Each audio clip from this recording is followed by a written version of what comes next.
Dear friends, this week we'll be reading the portion of Ekev. Ekev is part of the larger book of Dvarim, Deuteronomy, where Moshe is talking to the Jewish people the final 37 days of his life and getting the generation, who most of them were born in the desert, to go into Israel and to begin Jewish nationhood and Jewish building and the start of transformation of nothing less than the world itself, humanity and the world itself that we live in. And many messages come through in this book. And one of them is about what we read in this portion, throughout the portion, about the idea of rewards, which the Torah doesn't spend a lot of time talking about rewards, but it does mention rewards. And the Torah tells us that God has infinite blessings.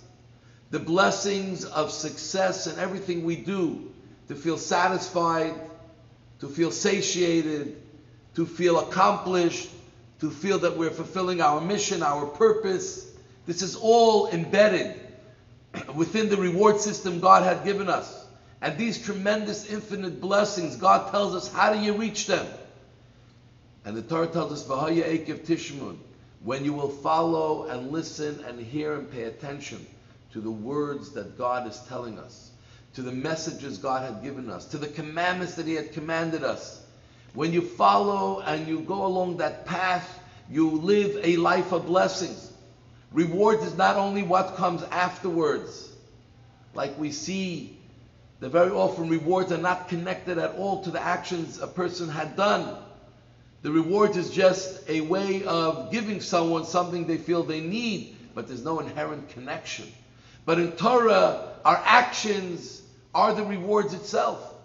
Because the Torah tells us when we follow along the path God had given us, God who had created us, the master of the world, He had designed us, He had programmed us to be able to live in this world. And He had told us what is the secret way to be able to tap into who we really are and what the world is really all about. So when we follow God's path, the most rewarding thing is that the blessings come automatic. And they are part of our action. They're a direct result of our action. And therefore the action itself is the beginning of the reward.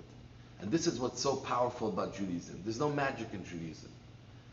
Many other the religions try to talk about how they get quick salvation, quick.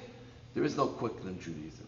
Judaism is a path of consistency, a path of repetition, a path of doing things again and again, but they become beautiful and special and remain exciting because it's about us. What we're doing is feeding ourselves what we need to be able to grow and to feel happy and to feel good. So that's the answer to Judaism. V'haya Ekev Tishmun, when you will listen, when you follow the path, you will find the blessings. And the blessings we always wish for are health and wealth and nachas. But the material things are only secondary. The material things are not the essence of a blessing. What we really want is to be happy. We want to look at our children and know that they're continuing in our path and they're going to be good people. What we want to know is that we made an impact in this world and in someone's life, our lives as well. And this is what Judaism tells us. Follow God's path and you will see how within a very short time you will feel how things are coming together, how life is sinking together, how everything in your world, your physical, your material, your spiritual, are all molding together as one. Wow, such a blessing.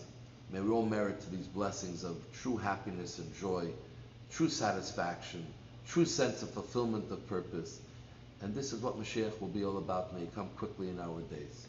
I want to wish you all a Shabbat Shalom. May God bless every one of you and give us all the greatest things that we need and that we want.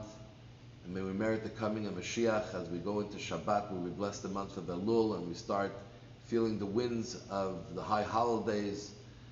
And may we all begin with pre-prayers of God listening to us and giving us whatever we need. Love you all. Shabbat Shalom.